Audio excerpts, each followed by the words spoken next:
3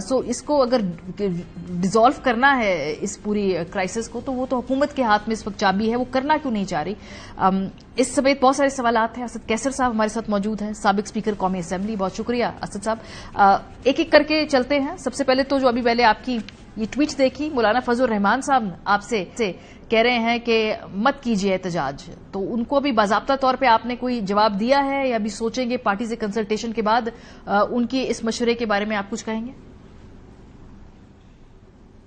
میرا بھائی یہ بالکل مولانا صاحب نے ہمارا رابطہ کیا تھا، چونکہ ہمارے پاس آپس میں رابطے ہیں، اور جو اس وقت اسمبلی میں امینڈمنٹس کے حوالے سے ہماری بھی اس پہ ایک ورکنگ ریلیشن اسٹیبلش ہوئی ہے کافی اچھی طرح. تو مولانا صاحب نے بات جو کی ہے تو انہوں نے کہا کہ یہ آپ مؤخر کریں کیونکہ یہ ہمارے مہمان ہیں، اور ہم بھی سمجھتے ہیں کہ بالکل یہ ہمارے مہمان ہیں، ہم ہر صورت میں اس کو ویلکم کرتے ہیں، اس کو رسپیکٹ دیتے ہیں اور اس کو ایک نیک شیڈول قرار دیتے ہیں. لیکن ہم نے صرف ایک ہی مطالبہ کیا ہے کہ دیکھیں ہمارا لیڈر ہے اس وقت، وہ جیل میں ہے، ہم اور کوئی نہیں بات کرتے. ہم سمجھتے ہیں کہ ہمیں اس کی صحت کے حوالے سے تشویش ہے، تو ہمیں کوئی جو ایسا ڈاکٹر ہو جس کی کریڈیبلٹی ہو، یا جو اس کا پرانا ڈاکٹر ہے وہ اس کا وزٹ کرے. وہ نان پولیٹیکل ہوتا ہے، وہ اس کی صحت کے بارے میں جو معلومات ہیں وہ پبلک کرے گا تو ہمیں تسلی ہو جائے گی. باقی یہ جو اس موقع پہ ہمیں کوئی شوق نہیں ہے، لیکن ہم تو یہ احتجاج تو ہمارے چل رہا ہے، اور اب احتجاج تو ابھی ہم نے کال آف نہیں کیا، تو ہم یہ مطالبہ کرتے ہیں کہ پہلے عمران خان کے ساتھ ایکسس دی جائے. دوسری بات یہ ہے کہ اس وقت جو حالات بنے ہوئے ہیں، یعنی جتنے فاشسٹ حکومت یہ ہے، اور فاشسٹ حکومت یہ ہے کہ اس وقت جو اسمبلی میں بیٹھے ہیں اور جو حکومت کر رہے ہیں وہ جو ہے نا ان کے پاس نہ اختیار ہے، نہ اس کے کوئی سہ ہے، نہ کوئی حیثیت ہے. صحیح. یعنی جو پیسے ہوتے ہیں وہ اسٹیبلشمنٹ کر رہی ہے.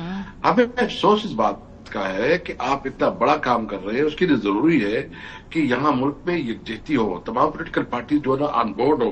آپ کو پتا ہے کہ ہمارے وقت میں بھی ہم نے ایس سی او کو بہت اہمیت دی تھی. جب میں اسپیکر تھا تو اسپیکر کی بھی ایک اس قسم کے کانفرنس ہوتے ہیں، اس قسم کا فورم ہے، اسپیکر کی بھی ایس سی او کا فورم ہے.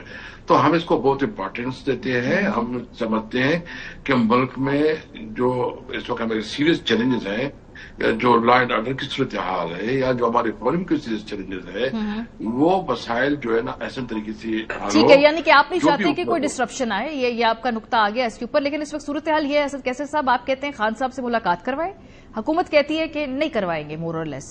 تو معاملہ تو یہاں پھنسا ہوا ہے نا اس وقت، یا آپ کو کہیں سے ایشورنسز ہے کہ شاید ملاقات ہو جائے؟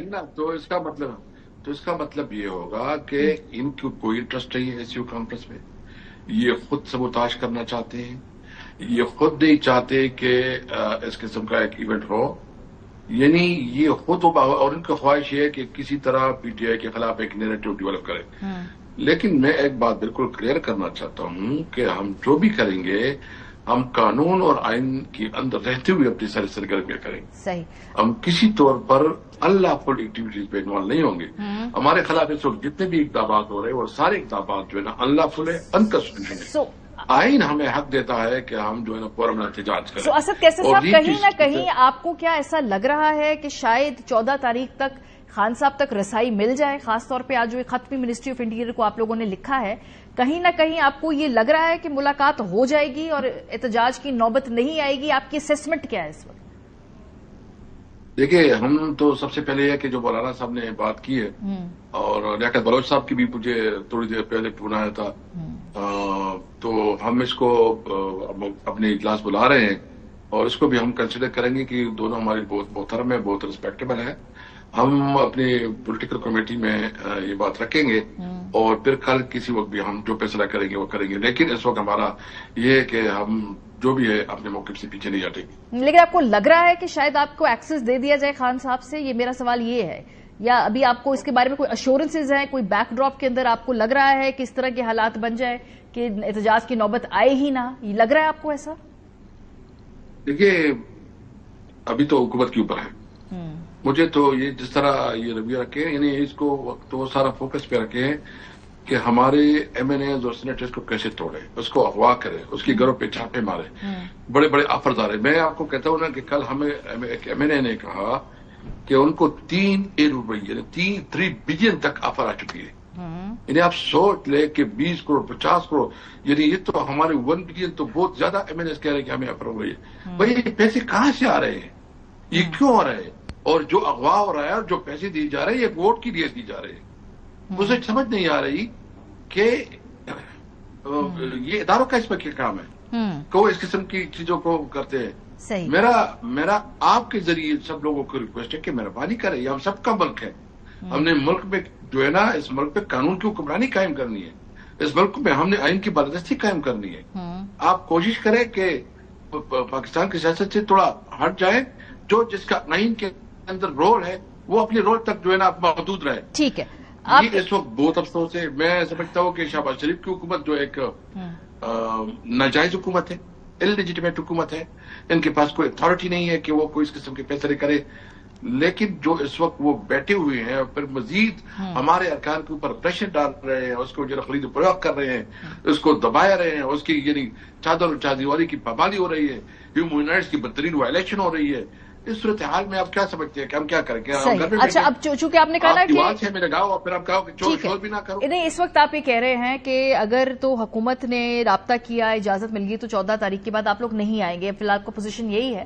لیکن جو احتجاج کرنا ہے اب اس کے اوپر, چونکہ آپ نے کہا اپنی پولیٹیکل کمیٹی کے سامنے معاملہ رکھیں گے, پولیٹیکل کمیٹی کیا اس معاملے کے اندر ان سب کی رائے ایک ہی ہے کہ ان اینی کیس اسلام آباد آنا چاہیے؟ علی محمد خان صاحب نان ریکارڈ ہے, وہ کہہ رہے ہیں کہ وہ نہیں سمجھتے احتجاج ٹھیک ہے. بہت سارے اور لوگ ہیں, شاید بیرسٹر گوہر صاحب کا نام آج انصار عباسی صاحب نے ایک سٹوری کی ہے ان میں شامل ہے, جو کہتے ہیں کہ نہیں احتجاج ہونا چاہیے. بیرسٹر سیف صاحب کا نام ہے, وہ کہہ رہے ہیں کہ نہیں شامل ہونا چاہیے ہے. کیا یہ رائے تقسیم ہے آپ کی پولیٹیکل کمیٹی کے اندر اس کے اوپر؟ دیکھیے, ایک بات ہے, یہ political committee core committee meetings میں مختلف اوپینین ہوتے ہیں. آپ جب بات کرتے ہیں تو کوئی ایک اپنا نظر دے, دوسرا اپنا, پھر ڈیسیجن کلیکٹیو ہوتی ہے. جو پولیٹیکل کمیٹی کی ڈیسیجن ہے وہ کلیکٹیو ڈیسیجن ہے, وہ کسی ایک کی نہیں ہے. وہ اس پہ جو ہے نا اس پہ اپنی رائے جس کا جو بھی ہو وہ ادھر ختم ہو جاتی ہے جب کلیکٹیو ڈیسیجن آ جاتا ہے. بہرحال میں نے اس لیے کہا کہ پولیٹیکل کمیٹی ہمیں جو